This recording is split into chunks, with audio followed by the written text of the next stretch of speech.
Yan, may picture dito. Yan, pwede magpa-picture dyan.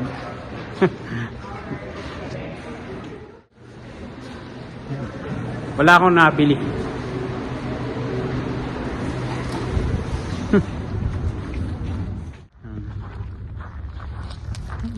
Saan ba ako na-park? Kung na makita yung sasakyan ko, alam ka banda dito. Ayaw niya.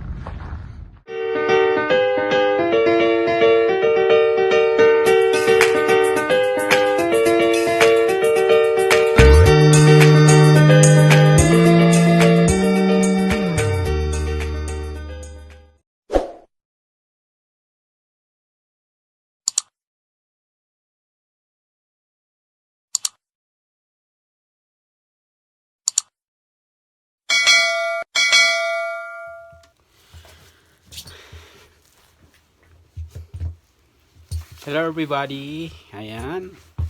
Lalabas ako na naman ulit. Hindi pa rin inaano yung ano namin. Yung kalye. Ayan. Yung sinasabi ko kanina na sana hakutin na.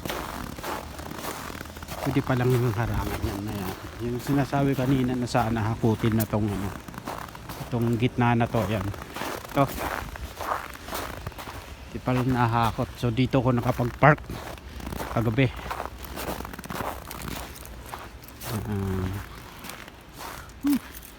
Tara guys, samahan nyo ako ulit. Tayo ay magdadrive para may kasama ako. Drive habang kwentuhan. Magkikwento tayo about buhay Canada, about buhay winter dito sa amin dito sa Canada. Pupuntahan lang ako. About buhay Canada, about buhay winter Canada. So ayan, medyo umokay na yung panahon, ni -4 na lang, pero marami pang snow. Backing lang ako, marami pang snow sa gitna. Puwilo natin.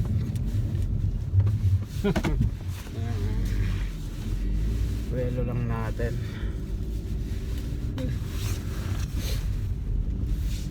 Hindi tayo makadire-diretso makapagkwento or salita dahil nagdadrive tayo. Paputol-putol. Kaya expect paputol-putol yung ating pagkikwento sa salita. Yan. So tatabi lang ako dito para iharap ko yung camera. Para kahit paano driving, inawakan yung cellphone pero tumabi. Ayan. Alright.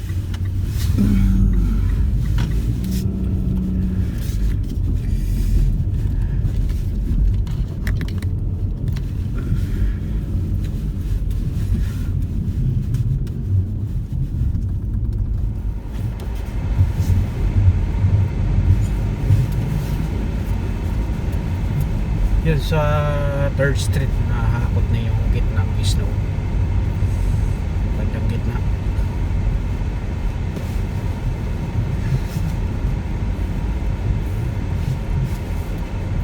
Yung madulas dito sa bandang kanto.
nakakasilaw.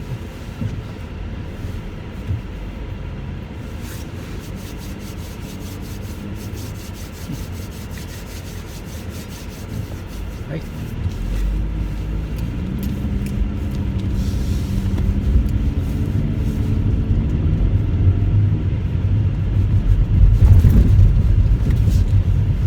Nakatabi ko Pilipino pala, dalawang Pilipino.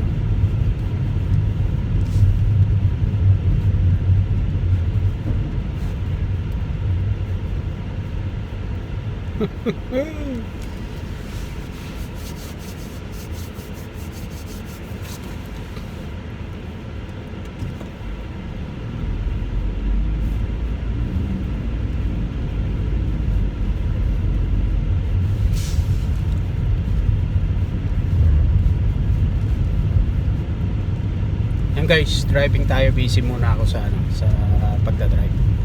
Mamaya kwento-kwento tayo, samahan nyo ko at tayo ay may pag-uusapan or mag-share ng ating pwedeng may share sa inyo. Yan, about buhay Canada. Tulad ng sabi ko about buhay Canada, about winter sa Canada, buhay winter sa Canada.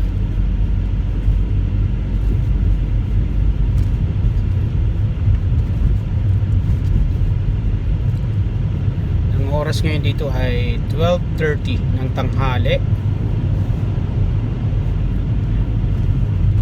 Bilis nung nung Wrangler, oh. Ganda ng mga tire niya, lalaki.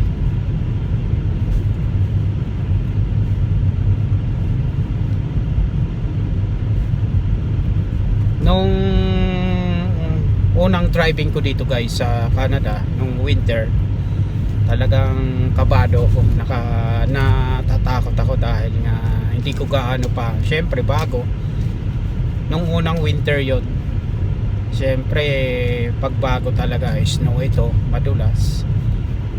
Habang tumatagal tayo sa pagdadrive sa winter or snow, nagagamay natin yung mga galawan, yung nakakabisado natin yung nakakabisado natin yung galawan ng ating mga personal na sasakyan. So ganun yun. Tulad dito, itong sasakyan ko, alam mo yung galawan, kumbaga makakabisado. Busy itong parking lot nitong itong shop itong Shoppers Mall dito sa amin. Ito. Busy sila, oh. Anong meron dito? Parang ngayon ko lang na naman nakitang ganito mag-busy dito, yung parking lot na punong-puno. Ayan. Ito, punong-puno talaga, oh.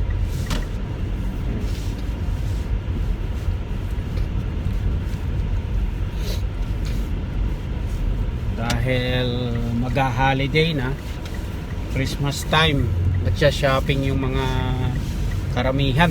Ayan, binabawasan nila yung yung mga pera nila, mga ipon. So nandito ko ngayon para may titingnan kasi ko guys dito sa loob kung naka-clearance pa yung mga gusto kong bilhin. May mga nakita kasi ko dyan, eh. Ito. So dito muna guys, shade muna tayo dahil nakakasilaw. Nasisilaw ako, hindi sa may araw, pero hindi sa sobrang na labas yung sinag ng araw, kundi sa nakapaligid na kaputian. Bawat dingong ko, bawat side, tingin ko sa kabilang side, mga ganon, nakakasilaw din talaga yung mga yung mga puting-puti, yung snow. Ayan, masakit din sa mata. Ayan. So ayan guys, mga kababayan, mga kaibigan, bago ko bababa dito, tulad nung sabi ko, may bibilhin ako, may titingnan ako, bago ko bababa dito sa auto ko, magkwento tayo ng kaunti. Ayan.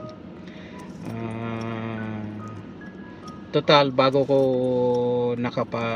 nakahinto dito sa may parking lot ng Shoppers Mall dito sa amin, tulad ng sabi ko, busy yung yung parking lots, ang daming sasakyan, punong-puno.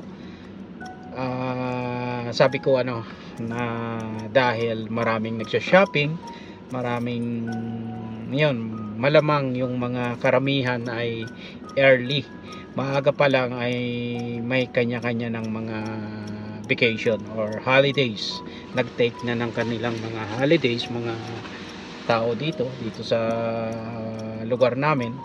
Kaya ito, napansin ko kagad, ngayon ko lang nakita na sobrang punong-puno ang mga parking lot dito, punong-puno ng mga sasakyan dahil mga nagsha-shopping. Ayan.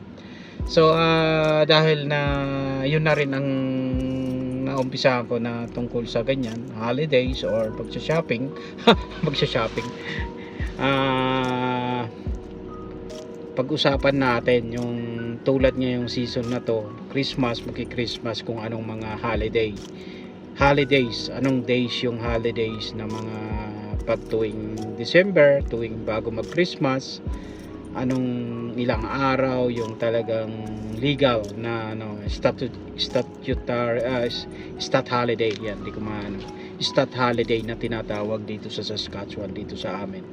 So ngayong Pasko, ang pinaka holiday dito, stat holiday ay December 25, yung pinaka-araw talaga, date ng Christmas na December 25, stat holiday yan. Tapos ang sunod niyan ay yung tinatawag na Boxing Day. Boxing Day yan yung December 26. So maganda dahil magkasunod lang ng araw ng December 25, December 27. So 26 Boxing Day. So yung Boxing Day dito, alam ng lahat na pag sinabing Boxing Day, yun yung may mga bilihin, lumalabas yung mga tao, mamili ng mga kung ano-ano dahil may mga naka-promo, may mga naka-clearance, mga discount, yung mga binibenta o yung mga sinisel nila mga naka-discount, kumbaga discounted. Pag Boxing Day may mga promo, mga 60% off or mga 30%, mga ganon. So ayan. So sa December, ang pinaka-holiday lang talaga, stat holiday, ay ang December 25, December 26. Tapos ang sunod na niyan ay New Year na, yung January 1st. Ayan. So sa mga kaibigan natin, mga kababayan natin na parating dito, kung mapanood nyo tong video na to, simpleng simpleng sharing or na-share ko, dahil baka isipin nyo pati ba naman yung sinishare ko. Pero kahit ako, minsan nawawala sa isip ko na, uy, ano na nga ba yung stat holiday ng December? May pasok ba kami? May trabaho ba kami? Sarado ba yung company namin? Kahit matagal na ako dito, may mga time pa rin na nakakalimutan natin, lalo na syempre pa iba-iba yung araw. Kaya siguro ayun, simple but it's informative naman na malaman nila, yung mga kababayan natin, mga kaibigan natin na parating ng Canada dito sa lugar namin, sa probinsya namin sa Saskatchewan, na tuwing December ang holiday lang, ang stat holiday na bayad tayo na kahit hindi tayo pumasok ay December 25-26, magkasunod. Tulad namin na magki-Christmas kami sa Regina. So ilang araw kami doon. Ang kagandahan lang, Christmas 25, tapos since nandun kami, Boxing Day nga na tinatawag. Ayan. Siguro itong dalawa kong anak, may naipon sila dahil parehas sila may trabaho na, baka magba-Boxing Day nga sila, malay natin may bilhan nila yung kaming magulang o punsong kapatid kay CJ ng regalo. Ayan, namalay natin. Pero syempre wag tayo mag-expect. Masaya na ako na sila may natututo kung paano, kung may gusto silang bilhin or natututo man sila sa luho. Sabihin nating luho kasi syempre kahit hindi ginusto ng magulang, ng parents na na bilhin mo yan, sila nabibili nila dahil may trabaho na sila. Kahit papaano malaking bagay na yun dahil hindi na sila hihingi ng pera. Kumbaga kung may luho man silang kaunti, hindi na nila hihingiin sa magulang nila tulad sa akin, dahil kumbaga pag gusto nila yan, bili mo ko yan, kung talagang hindi naman siya talaga napaka-importante tulad ng mga gaming, mga gadget na yan, so bahala na sila doon. Kasi kinita naman nila yung pinaghirapan nila, nagtatrabaho sila, natututo, lalo na itong pangalawa kong anak. So sa kanila na yun. Ang importante, basta nandun pa rin yung pag-a-advise na pag hindi ganong importante, pag-isipan mabuti. Wag bili ng bili na after next day sawa na kayong gamitin yan, tapos ayaw nyo na, anong mangyayari? So sabi ko, more on ano pa rin, pag sumahod, kumita ng kaunti, matuto kayo na magtabi kahit kalahati ng kinikita nyo, ng sinasahod nyo, or 1/4, at least may goal kayo na may maitabi kahit kaunti. And nakaka-proud kasi yon, nakakataba ng puso din na hindi mo ginagasto lahat ng kinikita mo, kundi iniisip mo na balang araw hindi lahat ganito, matuto sila habang bata pa. Di lahat malakas tayo or chance na yon na wala pa tayo, maliit pa lang yung mga liabilities nila, na wala pa silang mga bills, na tulad ko may kung ano ng mga expenses dahil sa cost of living dito as a family, di ba? Yung ganon, gusto ko, hindi nawawala yung pag-a-advise ko sa kanila na hindi ko pinapakialaman yung kinikita nila, kundi may guide, pabigyan sila ng ma-advisean sila na ayan, free kayo ngayon, wala pa kayong mga liabilities gaano, wala kayong binabayaran, hindi kayo inuobliga ng magulang nyo na yun, kung anong gusto nilang bilhin, nabibili nila, pagkain, dahil yun, gusto nilang kumain ng ganon, wala na akong say doon, dahil sila naman ang kumikita ng pinaghihirapan nila yon, gusto nilang kumain ng ganong pagkain. So ang nasa akin lang, hindi nawawala yung pagtuturo or pag-advise hanggat maaga. Di tulad ko, pamilyado nang dumating dito, kumbaga di tulad nila na bata pa lang dito na lumaki, nandun na yung kalayaan nila na maisip, yung kumbaga yung makapag-impok ng may panahon sila, maagang panahon na habang wala pang mga bayarin, mga bills, isipin nila na yung pag-iipon 1/4 or quarter ng kinikita or kalahati maitabi, tapos yung kalahati gusto nilang bilhin sa luho nila, yon okay na yun sa akin. So yun lang muna mga kaibigan, mga kababayan ko, na ito nag-share tayo about ganito. So hindi naman siguro yun sa nagyayabang, wala akong dapat pag may iyabang, dahil ako alam ko matagal na ako dito, pero kahit papaano hindi rin tayo, syempre may pamilya tayong mga umaasa rin sa Pilipinas, magulang, kahit papaano pag humingi yung kapatid, ayan. So basta yun lang muna. So maraming salamat mga kaibigan, mga kababayan, at sana magustuhan nyo yung ano man yung kaunting na i-share ko, kung personal man or personal pero pwede namang makuhanan ng aral or sa mga pamilya or taong parating dito sa Canada, ayan, tulad nung sinabi ko mga una.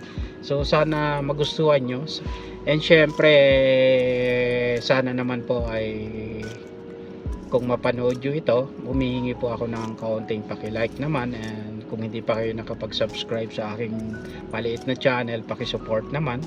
And syempre ang purpose kasi talaga nito, lalo na sa mga family ko, bihira, tagal ko nang hindi nakauwi, kahit pa paano, like mama ko or mga kapatid, relatives in the Philippines, like today, wala akong ginagawa, once na ma-i-upload ko to, nakikita nila yung araw, ako pala walang pasok today, day off ko pala, ito yung ginagawa ko, nag-drive, pumunta sa ganito, naidadala ko yung Canada, yung Esteban, yung Saskatchewan sa kanila pag napanood nila. So nakakabawas ng homesick, nakakabawas kung namimiss ako ng mama ko, ng mga kapatid, nakikita nila ako sa through video na pinapanood nila. So yun talaga yung pinaka purpose ng channel ko, na parang ngayon or bukas, nakaraan previous days, na ako yun, na yung date na nasa video, na yun ang ginawa ko. Kumbaga yan, nakakawala ng kung namimiss ako ng mama ko. So nakikita nila, open lang nila yung smart, yung mga gadget nila, yung TV, pag may pag smart TV, yung ganon, direct na napapanood nila sa channel ko. So maraming salamat mga kababayan, mga kaibigan, sa pag-support, and sana magustuhan nyo yung aking maliit or medyo may personal na pag-share, at may kaunti rin kayong mapupulot, at lalo na sa mga kabataan or sa mga bata-bata pang parating dito sa Canada, sa Saskatchewan, sa probinsya namin. So maraming salamat po. God bless po. Merry Christmas sa inyong lahat po, sa ating lahat.